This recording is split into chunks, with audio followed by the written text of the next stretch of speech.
Dando continuidade à nossa live, paramos na linha do tempo no ano de 1968. Então pensem aí, né?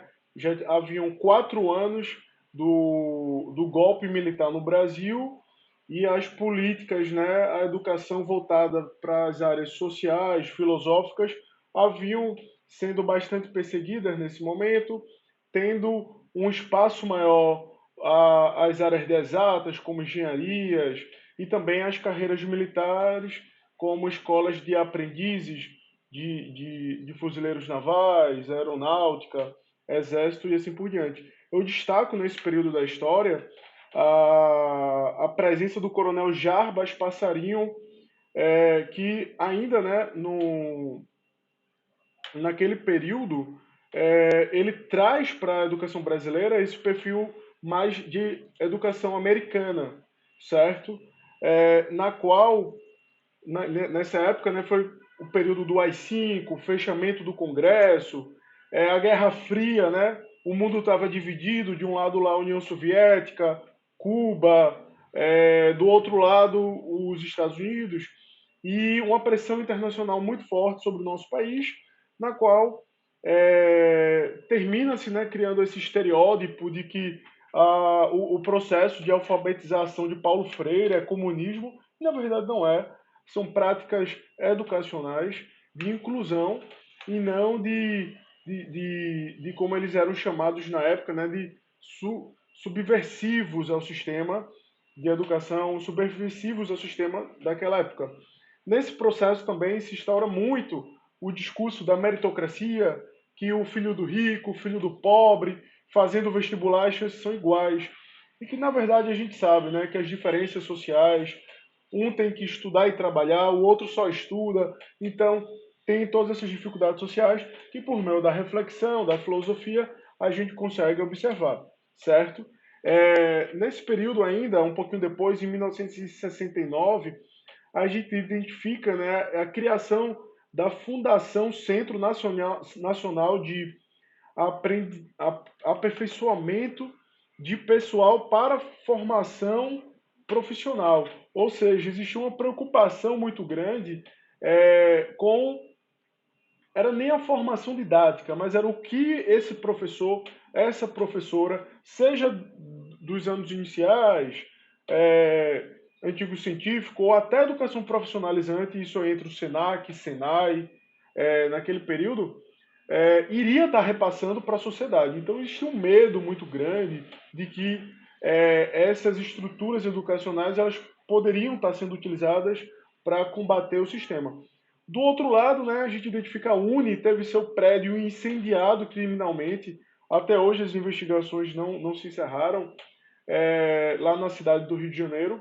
E vários universitários, como o filho de Zuzu Angel e tantos outros que a Comissão da Verdade, que foi instaurada, né, no Congresso, pelo Judiciário, inclusive, verificou que tantos universitários e até crianças simplesmente sumiram e outros artistas, né, como o Chico Buarque e tantos outros foram exilados. Ou seja, o slogan na época é Brasil, ame-o ou deixe-o. E aí isso fere os valores democráticos e educacionais, porque ainda que não concorde com aquilo que a pessoa tem, com certeza, já diz os iluministas franceses, né, de Montesquieu, a Voltaire, eu daria a minha vida para você poder expor o seu ponto de vista, ainda que contrário ao meu. Então imaginem essas ideias, esses fundamentos da época do iluminismo, o quanto estão recentes hoje na nossa sociedade, essa necessidade de lidar com pessoas que pensam diferente, entenderam? Interessante também que foi criado, né, um outro Centro Nacional de Educação Especial, né, por meio do decreto 72.425, de 3 de julho de 73, para subsidiar a formulação da Política Nacional de Educação para os estudantes especiais, e ficou subordinado, né, ao Instituto Benjamin Constant, criado também por um decreto na época imperial, né, de 1856, que tinha a finalidade na educação do pré-escolar, inclusão dos cegos e surdos mudos. Então é algo aí bem interessante. Esse instituto criado lá na época de Dom Pedro II, ele voltou a ter uma atenção aí nesse momento. A gente segue, né, na nossa linha do tempo. Foi criado também o Conselho Nacional de Pós-Graduação, que em 74, que na verdade era um movimento mundial. O Tratado de Bolonha, pessoal, ele unifica a educação superior e pós-graduação no mundo, formando o quê? Programas de graduação tecnóloga superior, graduações, licenciaturas, bacharelados, que é o caso de direito, de administração, licenciatura em português, matemática, biologia, educação física profissional e licenciatura. Posteriormente, pós-graduações, lacto stricto sensu, e aí vem o MBA, né? Também, que faz parte do stricto sensu. O lacto é quando é mais voltado para a pesquisa. O mestrado, né? Acadêmico e profissional, o meu, no caso, é acadêmico. O doutorado, né? Profissional e acadêmico, e recentemente, de 2017 para 2018, também a figura do doutorado, do mestrado EAD e profissional no Brasil. É interessante também que também em 75 é criado, né, um programa brasileiro de supletivo, o programa de TVs educativas, bem interessante. Em 81, né, foi criado o Sistema de Informações Bibliográficas em Educação, o SIMB, e que ele tinha como objetivo fortalecer a família, a religião e a propriedade. Então isso muito desagrada aqueles 189 educacionistas que criam e que defendem o Estado enquanto laico, separado da religião, entendeu? A gente segue, né, para a entrada de 85, né, onde é criado o Programa Nacional do Livro Didático, o PNLD. Isso é muito interessante porque o governo começa a fornecer às prefeituras, fornece aos municípios e cada vez mais cobra resultado deles do acordo que havia sido feito anteriormente, né, que eu até falei no vídeo anterior, sobre a LDB, né, o que é responsabilidade dos estados, o que é responsabilidade dos municípios e o que é responsabilidade federal. Interessante que nesse período começa, né, a abertura, a volta dos exilados para o Brasil, a luta muito grande, né, pelas diretas já, a nossa Constituição, né, então uma política de redemocratização do país com a Constituição de 88, que é promulgada no Congresso Nacional, lá com a presença de Ulisses Guimarães, Fernando Lira e tantos outros constituintes que deram para o nosso país uma Constituição forte que coloca a educação enquanto obrigação federal, estadual e municipal, delimitam orçamento próprio para a educação e dá um grande salto. A gente está aí já em 92, né, que é criado o programa de crédito educativo, né, o que seria o início do FIES, com outro nome, né, que tinha um nome PCE, Programa de Crédito Educativo.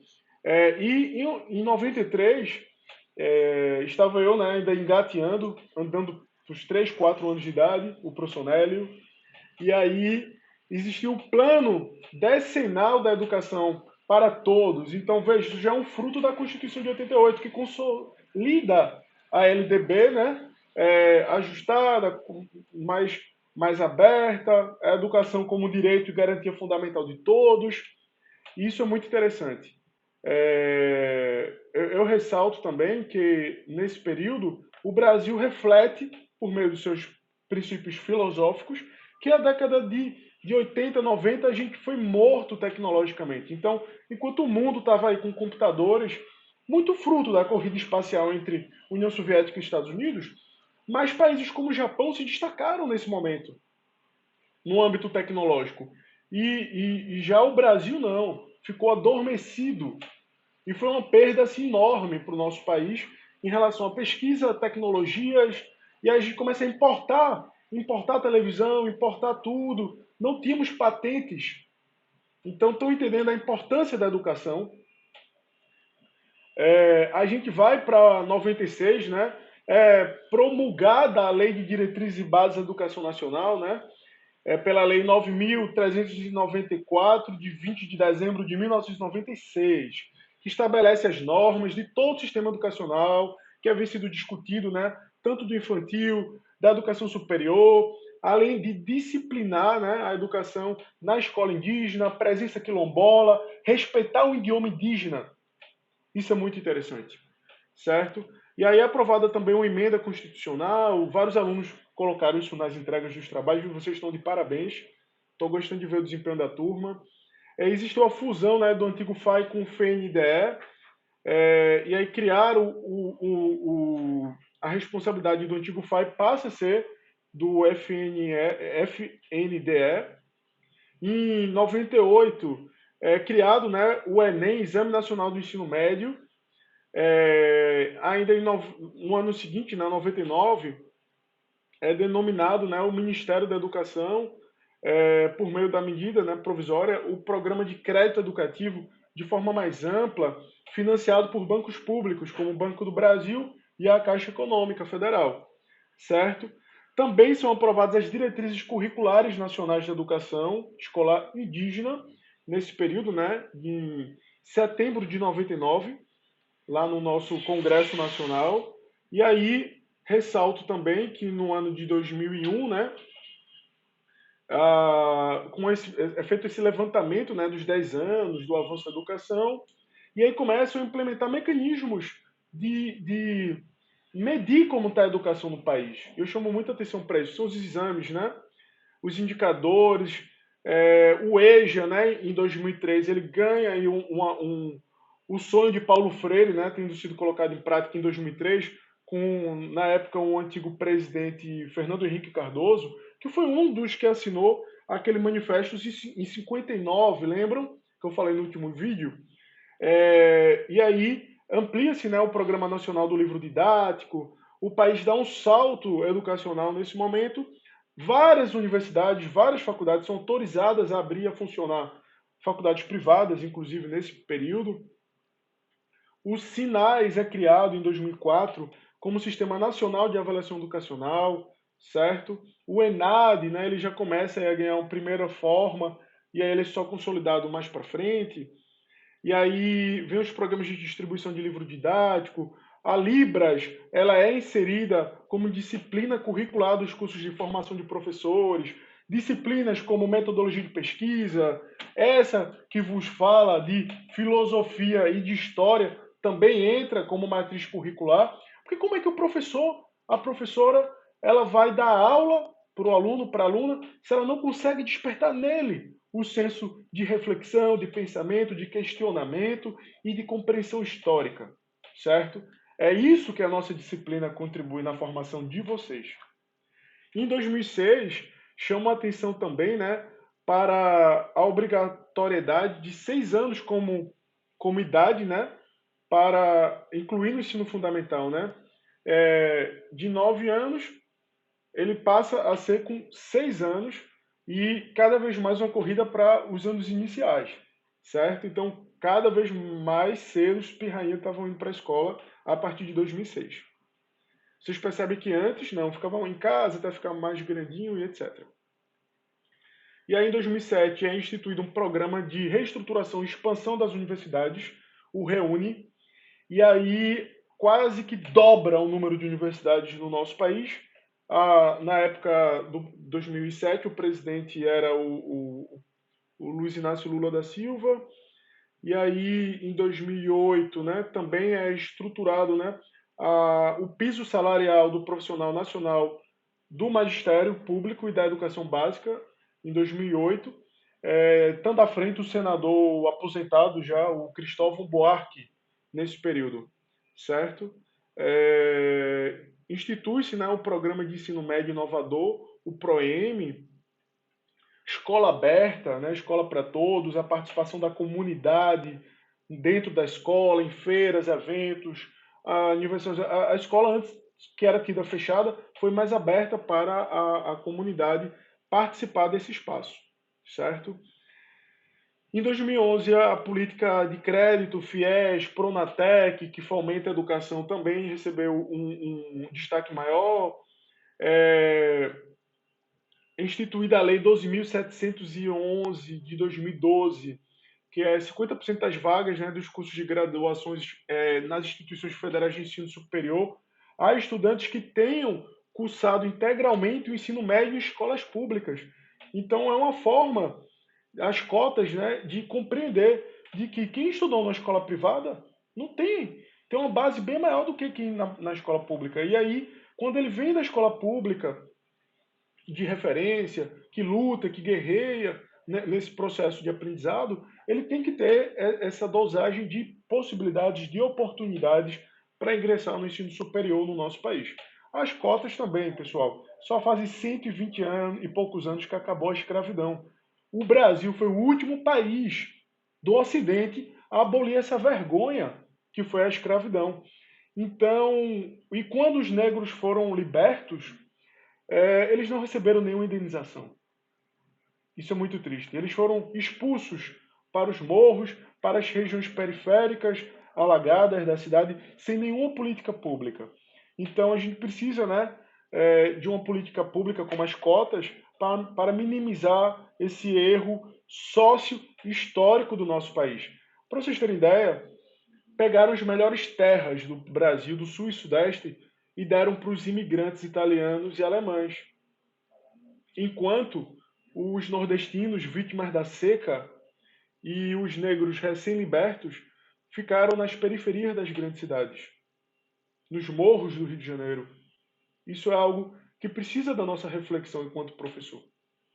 Em 2012, a gente ainda destaca, né, primeiro passo para a criação dos institutos federais, institutos de educação, e aí já finalizando, né, 2015, né, é criado a Base Nacional Comum Curricular, que é o BNCC. Isso cai muito em concurso, viu, pessoal? Fiquem atentos a essa linha do tempo, a esses detalhezinhos. Em 2016, é criado o programa, né, de implementação de escola de ensino médio em tempo integral, Pernambuco pioneiro nisso, né? Pernambuco conseguiu dar esses saltos ainda em 2010, colocando as escolas de referência. Em vários lugares a gente viu o filho do pobre, o filho do rico estudando na mesma escola. Esse é o sonho dos educacionistas brasileiros, entendeu? As escolas todas padronizadas, porque a gente entra numa caixa econômica é tudo igual. A gente entra no Banco do Brasil é tudo igual. E por que as escolas são tão diferentes? Se as escolas têm a importância até maior do que a dos bancos. Porque o banco ele só guarda e faz as transações do dinheiro. A escola não. A gente constrói o futuro do Brasil, o futuro da sua cidade, o futuro da sua região. Em 2017, né, a gente identifica também o avanço das escolas em tempo integral, programas como Ganha o Mundo, de fomento ao Ciências Sem Fronteiras. Então, os pesquisadores iam para outros países com recurso do governo, entendeu? Homologada, né, a BNCC, né, por meio da portaria 1570, de 20 de dezembro de 2017. Então, esse material que o professor Nélio disponibilizou para vocês e que a gente está aqui comentando, estudem ele, porque cai em concurso e serve de alicerce para a compreensão histórica e das dificuldades da educação e dos desafios dela no nosso país, certo? Em 2018, né, a gente identifica também a, a estruturação, né, a homologação desse documento que para o ensino médio é instituído o programa Mais Alfabetização, né, o PEMALFA, já aí com o presidente Michel Temer nesse período. Em 2019, foi anunciado, né, o Compromisso Nacional pela Educação Básica, bem interessante, né, na época já do atual presidente. Há um salto aqui também em programas de alfabetização, mas um corte nos recursos, certo? Talvez oriundo da crise e de outras prioridades. Também é criado, né, o programa de diploma digital, né, certificação digital traz mais agilidade a esse processo de certificação que antes demorava anos para ser entregue. Em 2020, é lançado em 18 de fevereiro, né, o programa Tempo de Aprender, por meio da Portaria 280, que visa o aperfeiçoamento e apoio da valorização de professores, gestores escolares, no último ano da pré-escola até o segundo ano do ensino fundamental, né? Tendo o PNA, né, que é a Política Nacional de Alfabetização, né, direcionado a aplicações práticas baseadas em evidências científicas, nacionais e internacionais, que deram certo. Isso é bem interessante. São estudos de cases de sucesso, né, educacional, que aí passa a ser implementada a adesão nos estados, municípios e Distrito Federal.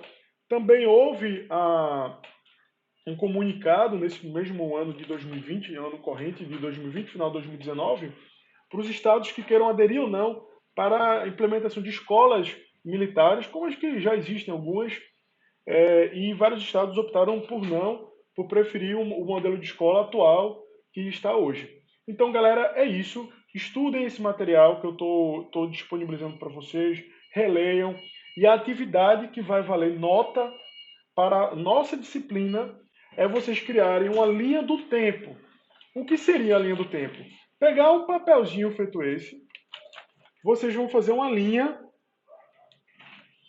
como essa, vocês vão colocar uma bolinha, digamos, eu vou colocar aqui 2000.